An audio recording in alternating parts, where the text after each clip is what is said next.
The first shock did not come from the fences or the guards, but from the sight of something so ordinary it became extraordinary. Italian nurses, worn down by years of brutal service on the Eastern Front and in North Africa, stepped onto the grounds of American prisoner of war camps in 1943.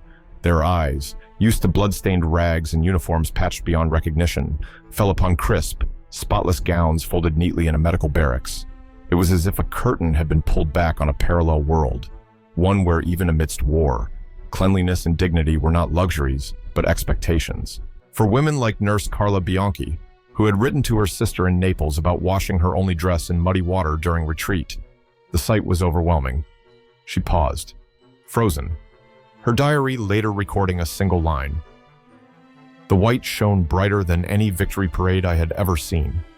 The irony was bitter and beautiful uniforms not of conquest, but of care, waiting for those who had once been enemies. The shock was heightened by the contrast of memory. They remembered field hospitals in Sicily, where beds were fashioned from wooden planks and morphine was rationed to the point of cruelty. Here, in Texas, or in the Midwest, they were suddenly immersed in a system where bandages seemed endless. Syringes gleamed in clean cabinets, and nurses walked with an air of calm authority. To them, the white uniform was no longer just fabric. It was a mirror held up to the failures of their homeland. The Americans, of course, did not announce these gowns with ceremony. A sergeant simply opened a crate, tossed a few folded garments onto a bench, and moved on. Yet for the Italian women, that moment marked a rupture in their worldview. What had been instilled in them through propaganda, the idea of American chaos and decadence, collapsed at once. They saw, instead, a nation capable of giving order and dignity even to its prisoners. The scale was undeniable. By 1944, over 130,000 Italian prisoners were held in U.S. camps scattered across the South and Midwest, a figure that dwarfed the capacity of their own military hospitals back home. The nurses, drawn from this vast number, quickly understood that these uniforms represented something larger than cloth. They were a silent proclamation of power. America had not only conquered armies, but could also conquer despair with abundance. And in that first stunned silence, as the fabric brushed their skin, many of them realized they had crossed a line. They were still prisoners, but in that instant, they were also witnesses to a civilization that fought with cleanliness, with order, and with quiet confidence. If you value stories like this, don't forget to like and subscribe. It helps preserve forgotten chapters of history. And tell us, where are you watching from? And what time is it right now? The meaning of the new garment did not reveal itself immediately. At first, the Italian nurses hesitated to put them on. For years, their uniforms had been patched with scraps, stained with blood that never washed out, and weighed down with the memory of collapsing wards. To change into something new and unspoiled felt almost like betrayal, as if they were shedding the suffering that had defined their identity. But when the fabric touched their shoulders, something shifted inside them. For the American nurses, distributing clean uniforms was routine.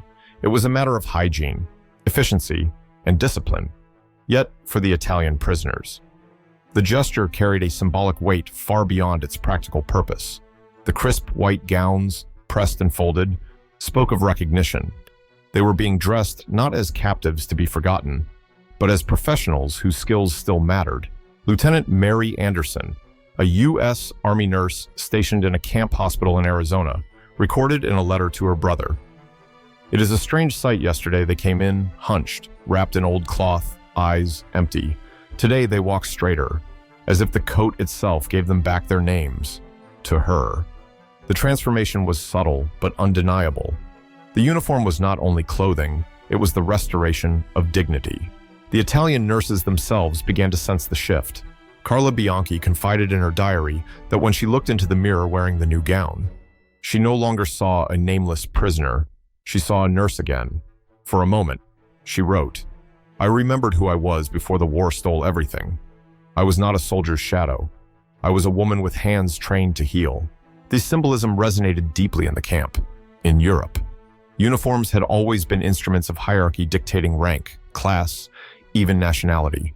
Here, in the quiet of the camp hospital, they became something else, a declaration of equality.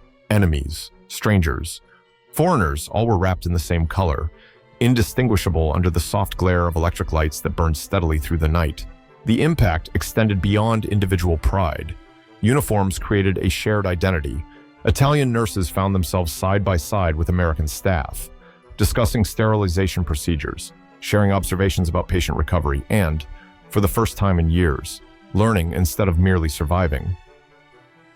The gown became a bridge, allowing them to step out of the shadow of war propaganda and into the rhythm of ordinary medical life. Statistics underline this transformation. By late 1944, the U.S. Army Medical Department had distributed more than 3 million uniforms and garments across its POW and hospital systems. A staggering number compared to Italy's collapsing supply chains for the Italian nurses, who once fought over who could keep a single clean apron. Such abundance felt surreal, and so, what seemed like a simple piece of cloth became a weapon of quiet re-education. It reminded them that they were not defined by defeat. They were still human, still skilled, still worthy of respect. The uniform did what lectures and pamphlets could not. It whispered silently that dignity could be returned, even in captivity. The comparison with home struck like a cruel echo. Each time the Italian nurses tied the belt of a clean gown, their minds wandered back to their own hospitals in Rome, Naples, or Palermo. They remembered the peeling walls, the corridors heavy with the smell of decay, and the makeshift beds where men lay stacked two to a cot. Italy in 1943 was bleeding not only from battlefields, but from inside its own wards. Bandages were torn into strips. Morphine stretched beyond safety, and the word sterile had become a bitter joke whispered among exhausted staff. Inside the American camps, the contrast was unbearable. Cabinets gleamed with instruments polished daily. Shelves sagged under the weight of cotton rolls and disinfectants, even the waste-discarded gauze. Half-used bottles would have been treasures in Italy.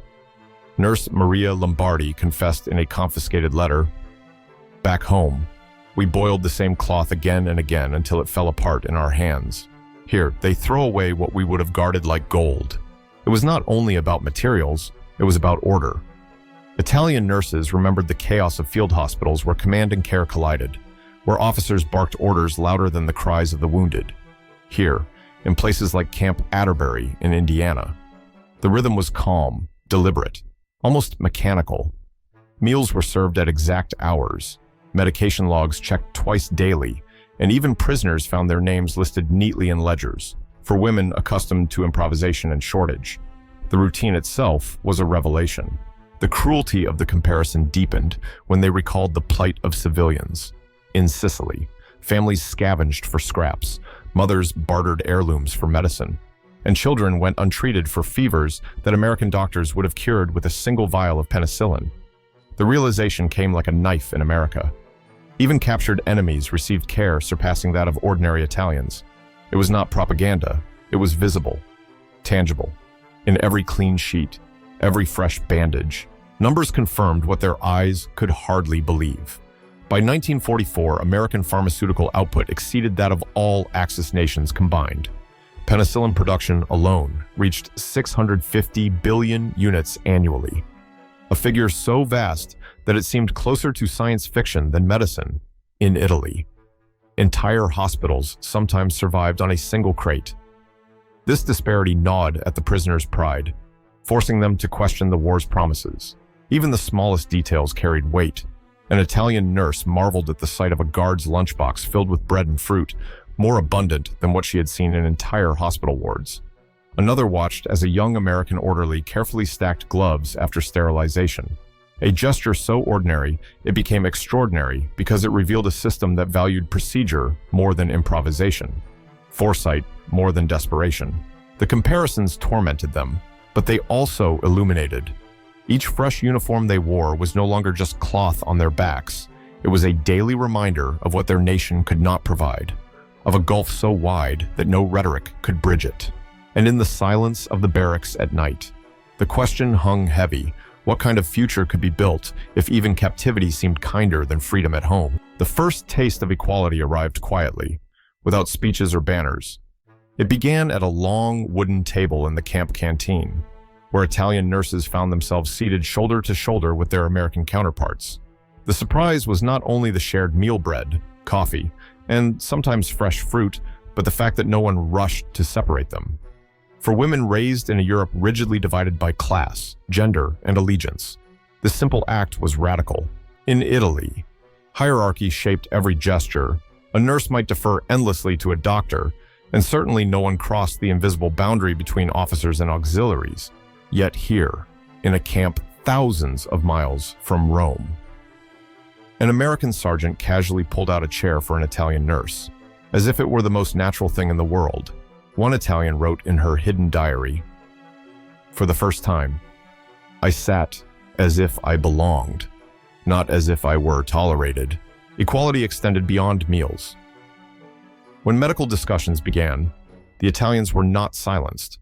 American nurses explained sterilization protocols, the rotation of shifts, even the use of newly arrived sulfa drugs, to the shock of the prisoners. They were invited to contribute their own experiences from the front. Maria Lombardi, who had once stitched wounds in the dust of Tripoli with nothing but iodine and cloth, was asked to demonstrate her techniques. The respect in the Americans' eyes unsettled her more than their questions. The symbolism of the uniform deepened in these moments. Dressed in the same white, the distinction between captor and captive blurred across the table. An American and an Italian might look briefly like colleagues, bound less by war than by a shared vocation. It was fleeting, fragile, but undeniable. Small anecdotes carried immense weight. One Italian nurse recalled an American orderly offering her an extra cup of coffee, an act so simple yet so unthinkable in her homeland, where scarcity ruled every exchange. Another described the silence that fell when a Black American medic entered the room. For the Italians, raised under fascist propaganda, the sight of a man both respected and authoritative unsettled their ingrained beliefs. He spoke little, one nurse remembered, but no one questioned his place. "I could not understand it, but I could not ignore it." Statistics underscored the shift. By 1945, American POW camps employed more than 15,000 nurses and medical staff, with rotations that included training programs where even prisoners observed or assisted. What was once a rigid system of dominance became, in these rare spaces, a laboratory of equality. It was not perfect, and suspicions lingered. Yet the Italian nurses could not deny the sensation for the first time. They were treated not as prisoners, not as women bound by inferiority, but as professionals among equals.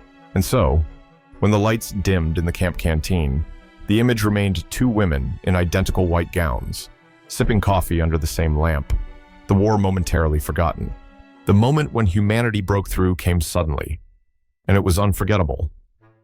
One afternoon in 1944, crates of fresh uniforms arrived at a camp hospital in Texas. An American nurse, efficient and brisk, handed them out with little ceremony.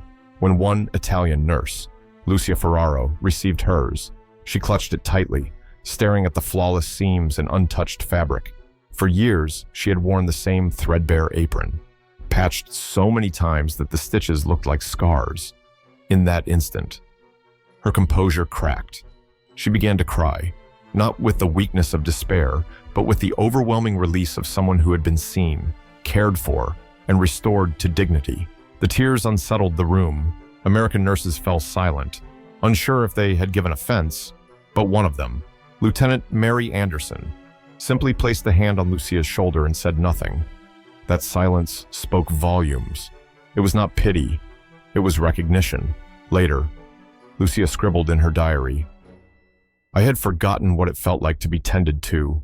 For a moment, I was not a prisoner, not an enemy, not a stranger. I was only a woman." Moments like this rippled quietly through the camps. A shared cigarette on a night shift. An American nurse slipping an Italian colleague a chocolate bar saved from a care package. A brief laugh when language failed, but eyes carried the meaning. These were the human threads that began to stitch across the divide. They were not planned acts of diplomacy, nor propaganda exercises.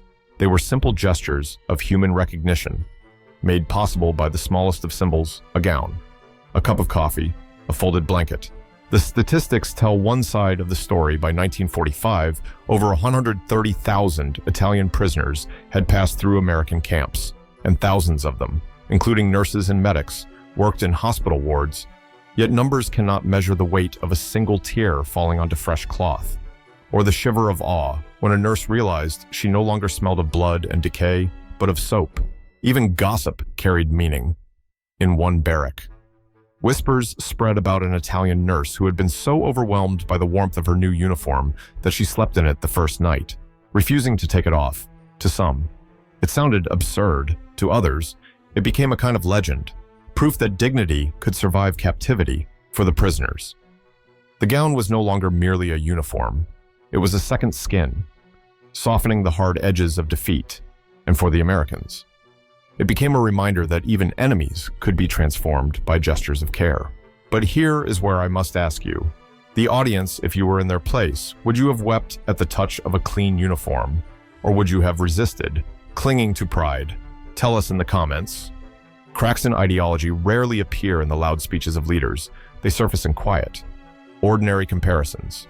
For the Italian nurses, the white uniform was one such crack, what had been drilled into them through years of propaganda that the enemy was decadent, chaotic, and weak began to disintegrate when confronted with rows of orderly medical cabinets and the hum of steady electricity in camp hospitals. The reality was too consistent, too overwhelming to ignore. The statistics alone were staggering. By 1944, the United States was producing 8,000 tons of medical supplies every month, enough to equip both its own armies and prisoner camps scattered across the South and Midwest. Penicillin, once a rare miracle in Europe, flowed so freely that American doctors used it routinely on prisoners with infections that Italian hospitals might have left untreated. The Italian nurses could not reconcile this abundance with their memories of shortages, where they had once boiled the same gauze until it dissolved in their hands. The uniforms then became symbols of something greater than cleanliness. They embodied an ideology of efficiency, equality, and care that stood in sharp contrast to the rigid hierarchies of fascist Italy. Maria Lombardi wrote in her diary, "At home, we were told America was a land of chaos. Yet here I see order so precise, it seems a kind of discipline our own leaders could never dream of." That line, smuggled in her notebook, captured the fracture spreading through the minds of many. The gossip in the barracks reflected this shift. Some whispered that perhaps America's strength lay not in its armies, but in its factories, in the endless rhythm of production that clothed even its captives. Others speculated that if such abundance existed here, what must life be like for ordinary Americans outside the camp fences? The questions were dangerous, yet impossible to suppress. Even the smallest details became ideological battles. An Italian nurse watching a black American medic confidently direct white nurses was forced to confront the contradictions of her own upbringing under fascism, where racial hierarchy had been law. The silent acceptance of his authority within the camp hospital shook her more than any battlefield defeat. The cracks widened with each new comparison. In Italy, civilians begged for bread. Here, even prisoners were given meals with meat twice a week. In Europe, women's roles were diminished. Here, American nurses carried rank and authority equal to officers. In Italy, uniforms had been symbols of obedience to power. In America, they seemed instead to symbolize respect for the individual. By the spring of 1945, these contrasts had become impossible to ignore. Many Italian nurses no longer looked at their white uniforms as borrowed cloth, but as emblems of a different order, one that had already begun to undermine the ideology they once believed. And I must ask you, the audience, if you had lived in such a camp, would you have clung to your old beliefs or let them crumble at the sight of such abundance? Share your thoughts below. Echoes beyond the wire carried far longer than anyone expected. When the war ended and ships ferried prisoners back across the Atlantic, many Italian nurses thought they had left the American camps behind, yet the memory of those white uniforms lingered. They had stepped into captivity expecting humiliation, but found instead a kind of awakening. Years later, in letters exchanged among colleagues, they recalled the sensation of slipping into a fresh gown for the first time, how it had smelled faintly of soap, how it had erased the grime of war, how it had made them feel like nurses again, not prisoners. The symbolic power of the uniform followed them into civilian life. In post-war Italy, resources remained scarce, and hospitals struggled for supplies well into the late 1940s. But for women like Lucia Ferraro, every time she sewed a patch into her worn apron, She remembered the moment in Texas when she wept over new fabric. That memory became both painful and motivating. Painful, because it reminded her of what her homeland could not provide. Motivating, because it proved that systems of dignity and abundance were not impossible dreams. Numbers bear out the contrast. By 1946, American hospitals were discarding more supplies annually than Italian facilities consumed in total for the returning nurses. Such statistics were not abstract, they were lived reality. They had seen waste bins in Kansas filled with bandages that in Naples would have been washed and reused for months. The scale of difference carved itself permanently into their perception of the world. Some memories were intimate, almost tender. One nurse recalled keeping a button from her American-issued gown tucked in a drawer for decades, a secret token of survival. Another admitted she could still hear, even in old age, the sound of a camp laundry where uniforms spun endlessly in machines, a noise she likened to a hymn of order. Gossip carried back to Italy told of women who refused to burn their gowns when ordered, hiding them instead as keepsakes of an experience that defied official narratives. The ideological contrast deepened over time. Before the camps, uniforms had symbolized hierarchy, obedience, and war. After the camps, they had become, for many, emblems of equality and human recognition. That transformation, subtle yet profound, followed them through decades of silence. And when these nurses told their stories in fragments to children or grandchildren, they often ended with a symbolic image, a folded white gown laid across a bunk, glowing faintly in the afternoon light. It was not a story of victory or defeat, but of awakening. For them, the war had many faces: horror, loss, exhaustion. But among the ruins of memory, one image refused to fade: the shock of a clean uniform, a gift that turned captivity into a lesson about humanity. The story of the Italian nurses in American camps does not end with their return across the sea. It lingers in fragments, in diaries hidden under floorboards, in whispered gossip years later, in the faint memory of soap and fabric pressed against skin after years of rags. What seemed so ordinary in America, a uniform, a cup of coffee, a folded blanket, became extraordinary in the eyes of women who had lived through scarcity, fear, and silence. And history often records the grand strategies, the movements of armies, the speeches of leaders. Yet here, in the quiet of a camp hospital, another kind of transformation unfolded. No battle was fought, no flags were raised, but lives shifted, ideologies cracked, not because of bullets or slogans, but because of bandages, routines, and the simple recognition of human dignity. It was proof that power can be measured not only in weapons, but in the ability to provide care even to one's enemies. Years later, when these women spoke of their captivity, they did not always remember dates or ranks. They remembered instead the weight of a gown on their shoulders, the taste of coffee shared across languages, the silence when they realized equality was possible. For some, the memory was bittersweet, a reminder of Italy's weakness. For others, it became a seed of hope, proof that humanity could survive even in cages of barbed wire.